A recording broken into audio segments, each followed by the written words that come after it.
Mark academy पे आप सभी का बहुत बहुत स्वागत है विद्यार्थियों। जैसा कि आप जानते हो, इस क्लास में हम English grammar series level 1 chapter 25 forms of relative pronoun के बारे में आपके साथ डिस्कस करेंगे। तो स्टार्ट करते हैं अपने डिस्कशन को। रिलेटिव प्रोनाउन क्या होते हैं, इसकी कौन कौन सी फॉर्म्स हैं, कैसे इस्तेमाल होती हैं। इसका 2 चैप्टर है बच्चों, एक 25 है और अगला 26 इसके यूजेस पर आएगा। उसके बाद 27 है आपका इंट्रोगेटिव प्रोनाउन, उसके बाद आपके टेंसेस की सीरीज स्टार्ट हो जाएगी। तो कुछ सेंटेंस को पहले आप एग्जामिन करो, इनको देखो समझो। This is the boy who won the race. यह वह लड़का है जिसने रेस जीता। यहाँ जो हु आया है ना बच्चों, ये बॉय के लिए आया है। हु यहाँ रिलेटिव प्रोनाउन है और बॉय के लिए आया है। This is the girl who is the top of the class. यह वह लड़की है जो क्लास के टॉप है। हु जो गर्ल के लिए आया है, यानी हु रिलेटिव प्रोनाउन है ये। These are the people who wish to see you. ये वो लोग हैं जो आपसे मिलना चाहते हैं। यहाँ फिर से हु आया है, रिलेटिव प्रोनाउन ये पीपल के लिए है। दिस इज द बॉय हुम आई नो।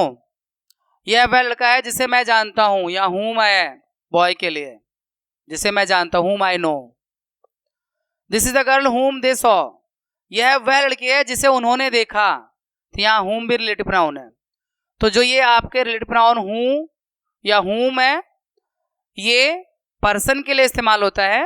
हूँ सब्जेक्ट के रूप में होता है और हुम ऑब्जेक्ट होता है। दो सेंटेंस को जोड़ने के लिए इस्तेमाल किया जाता है रिलेटिव प्रोनाउन का। अभी हम आपको इंट्रोडक्शन दे रहे हैं, फॉर्म्स बता रहे हैं। अगले चैप्टर में आपको उसको दो रिलेटिव प्रोनाउन की हेल्प से आपको दो सेंटेंस को कंबाइन भी करना होता है, कनेक्ट भी करना होता है। तो यहां पर जैसे दो सेंटेंस थे, दिस इज द बॉय एक सेंटेंस हो गया, the boy won the race, लड़के ने रेस जीता, तो इसको हमने एक कर दिया। This is the boy who won the race. तो हु किसके लिए आया, बॉय के लिए आया है। तो हु एक रिलेटिव प्रोनाउन है। जब सब्जेक्ट होता है तो हु, ऑब्जेक्ट होता है तो हुम, और पजेसिव होता है क्योंकि आप केस कर चुके हो चैप्टर 20 और 21 इसी सीरीज में केस थे। सब nominative case, objective case, possessive case. तो जब पजेसिव केस होता है तो हूज हो जाता है। पजेसिव वाला अधिकार दर्शाना। जैसे हुम वाला देखो, दिस इज द बॉय, यह वह लड़का है। आई नो द बॉय, मैं लड़के को जानता हूं। तो आई नो द बॉय, तो यहां जो नो है, आई नो द बॉय, जो बॉय है वो ऑब्जेक्ट है। तो ऑब्जेक्ट के लिए अगर रिलेटिव प्रोनाउन आ रहा है तो हुम आ गया ना। दिस इज द बॉय हुम आई नो, जिसे मैं जानता हूं। ठीक है। इसी तरह से और सेंटेंस देखिए, these are the people whom visited. ये वो लोग हैं जिनको हमने विजिट किया। तो हुम फिर से रिलेटिव प्रोनाउन है और ये पीपल के लिए आया है। This is the man whose son is here. यह वह आदमी जिसका बेटा यहां है। हुज अब पजेसिव हो गया, जिसका बेटा यहां है। This is the lady whose daughter is here. यह वह लेडी है जिसकी बेटी यहां है। These are the people whose children are here. ये वो लोग हैं जिसके बच्चे यहां हैं। हुज चिल्ड्रन, किसके, उन लोगों के बच्चे।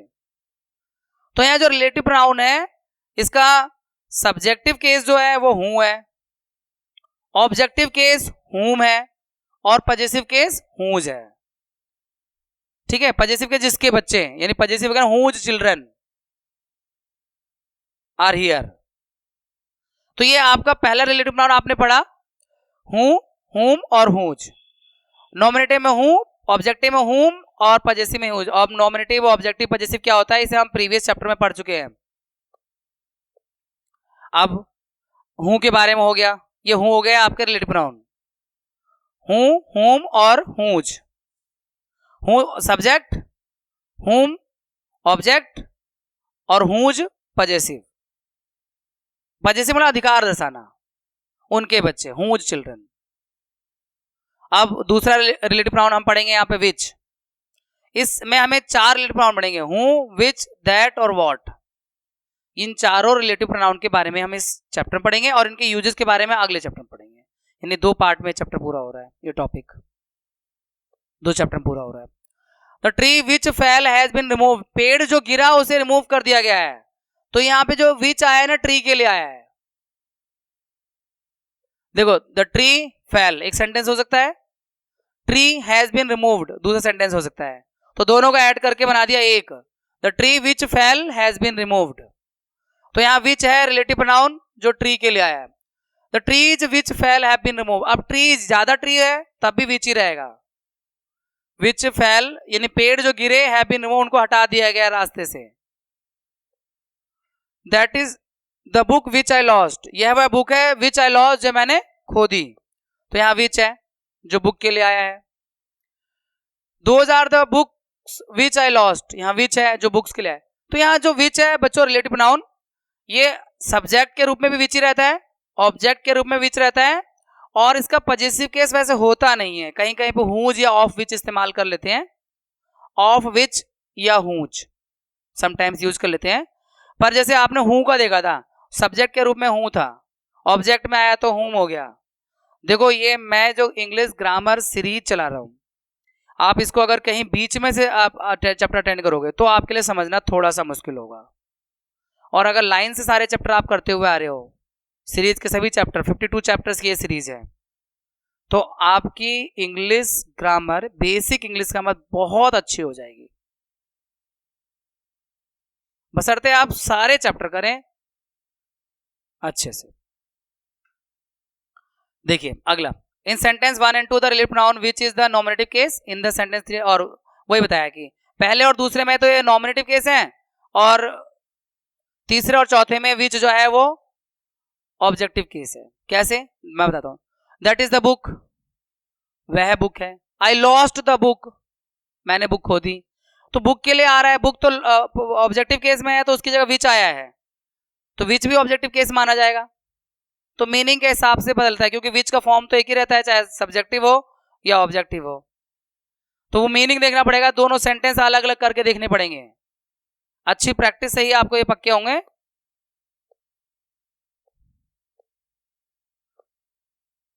तो यहां पे बच्चों वी देयरफॉर सी दैट, मतलब हमारे पास यहाँ जो रिलेटिव प्रोनाउन है ये विच, उसके नॉमिनेटिव और ऑब्जेक्टिव के लिए सेम फॉर्म रहता है, सिंगुलर हो या प्लूरल हो सेम फॉर्म रहता है, लेकिन इसका पॉजिटिव केस नहीं होता।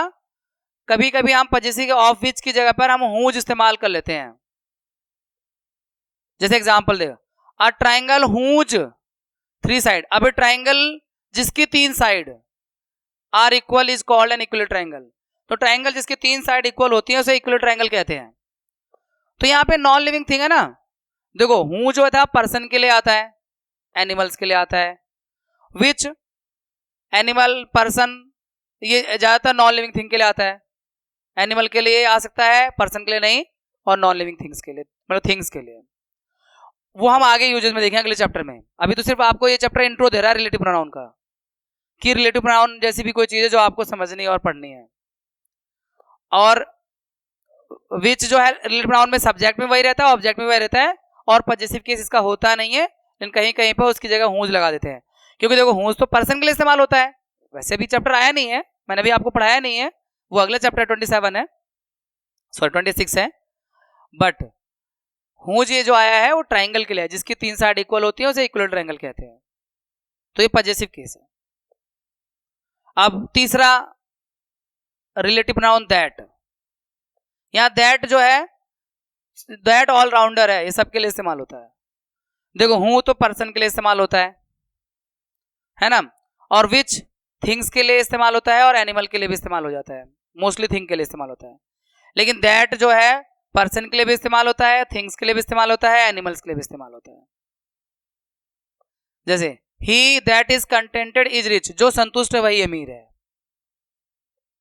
Take anything that you like, कुछ भी ले लो जो आपको पसंद है, दैट दैट एनीथिंग के लिए आया, यहां दैट ही के लिए आया, तो देखो एक जगह पर्सन के लिए आया, एक जगह थिंग के लिए आया है, तो दैट एक रिलेटिव प्रोनाउन है जो नॉमिनेटिव में भी और ऑब्जेक्टिव में रहता तो सेम है, लेकिन वो तो एनिमल के लिए भी आ सकता है, पर्सन के लिए भी आ सकता है और थिंग के लिए भी आ सकता है, तो इसका दोनों फॉर्म सेम रहता है, और सिंगुलर में भी और प्लूरल में भी। It has also same form in singular and plural, singular के लिए भी और प्लूरल के लिए भी सेम फॉर्म रहता है, सब्जेक्टिव में भी और ऑब्जेक्टिव में भी दैट का सेम फॉर्म रहता है। अब देखो रिलेटिव प्रोनाउन जो दैट है उसका पॉजिटिव केस नहीं होता, और ये कभी प्रीपोजिशन से पहले नहीं लगता। It is never used with a preposition preceding it, यानी इसके पहले प्रीपोजिशन आ रहा हो ऐसा नहीं होता। जैसे example, this is the boy that I told you about, तो यहां पे पता है ये जो है ना, देखो एक्चुअल में ये कैसे हो सकता है, this is the boy I told you about that, या इस अबाउट को यहां ले लेते हैं। तो ये रूल कहता है कि ये जो रिलेटिव प्रोनाउन दैट है इसके पहले प्रीपोजिशन नहीं लगाया जाता, तो उठा के सबसे लास्ट में रख देते हैं उस प्रीपोजिशन को, और अबाउट प्रीपोजिशन है। This is the boy about that I told you, ऐसे होना चाहिए था, मतलब अगर नॉर्मली देखा जाए तो। लेकिन क्या रूल कहता है, रूल पढ़ लो, नोट पढ़ लो, the relative pronoun that has no possessive case and it is never used with a preposition preceding, मतलब पहले आ रहा हो, दैट के पहले कोई प्रीपोजिशन नहीं लगाया जाता।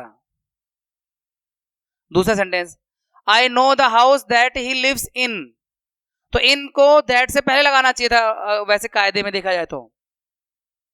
देखो, I know the house in that he lives, लेकिन ना, यहां इन नहीं लगेगा, ये लास्ट में शिफ्ट हो जाएगा, क्योंकि दैट एक ऐसा रिलेटिव प्रोनाउन है जिसके आगे प्रीपोजिशन नहीं लगाया जाता, जनरली अवॉइड किया जाता है, इसलिए वो प्रीपोजिशन लास्ट में उठ के चला जाता है, मीनिंग वही रहती है। तो ये आपने पढ़ा तीसरा।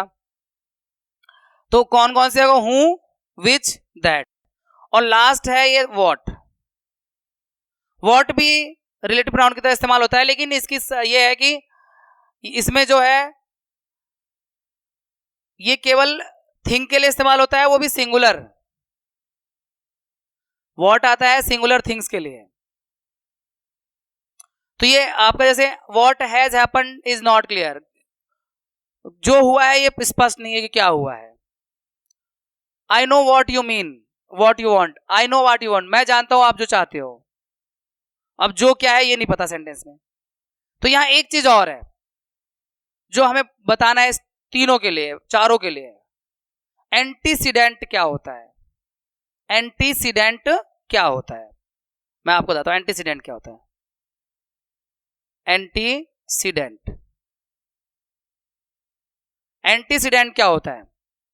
एंटीसीडेंट जैसे कि मैं आपको बताऊं, इस सेंटेंस में वॉट में एंटीसीडेंट है ही नहीं, वो जो रिलेटिव प्रोनाउन जिसके लिए आता है ना उसको एंटीसीडेंट कहते हैं, तो वॉट का एंटीसीडेंट नहीं होता। वॉट जो रिलेटिव प्रोनाउन है इसका एंटीसीडेंट नहीं होता। जैसे यहां पे देखो, this is the boy that I told you about, यहां पे बॉय एंटीसीडेंट है, ये बॉय के लिए दैट आया है तो बॉय एंटीसीडेंट हो गया। लेकिन उस सेंटेंस में देखो, this is the house that he lives in, यहां हाउस एंटीसीडेंट है, हाउस के लिए दैट आया है, यानी वो रिलेटिव प्रोनाउन जिस नाउन के लिए आता है उस नाउन को एंटीसीडेंट कहते हैं। लेकिन वॉट एक ऐसा रिलेटिव प्रोनाउन है जिसका एंटीसीडेंट सेंटेंस में नहीं लिखा होता। जैसे पीछे जाओ, ये देखो, what has happened is not clear, तो यहां पे जो हुआ है ये स्पष्ट नहीं है, वॉट को यहां जो मीनिंग निकालेंगे, जो हुआ है, तो इसका एंटीसीडेंट तो बताया नहीं क्या हुआ है।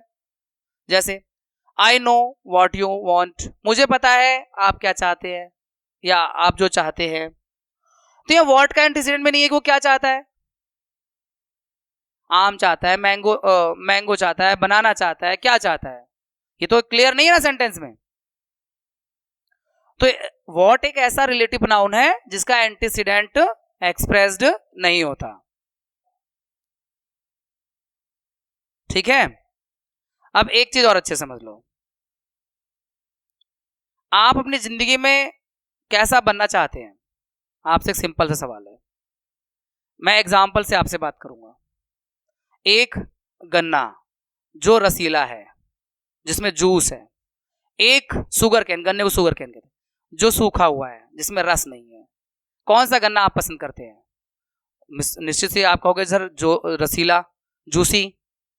ऐसे ही वो बच्चा, वो आदमी अच्छा लगता है जिसके अंदर जोश होता है, जूस नहीं, जोश। गन्ने में जूस लेकिन आप में जोश होना चाहिए किसी भी चीज को करने के लिए, सीखने के लिए। तो जैसे आपको रसीला गन्ना, जूसी शुगर कैन पसंद है, वैसे ही आप भी लोगों को तब पसंद आते हैं जब आप में एक पॉजिटिव एनर्जी होती है, जिसमें जोश बोल रहा हूं। तो हाउ इज द जोश? यस, जोश हाई है होना चाहिए हमेशा, हर चीज सीखते समय। चलिए, तो हमने एंटीसीडेंट की बात करी।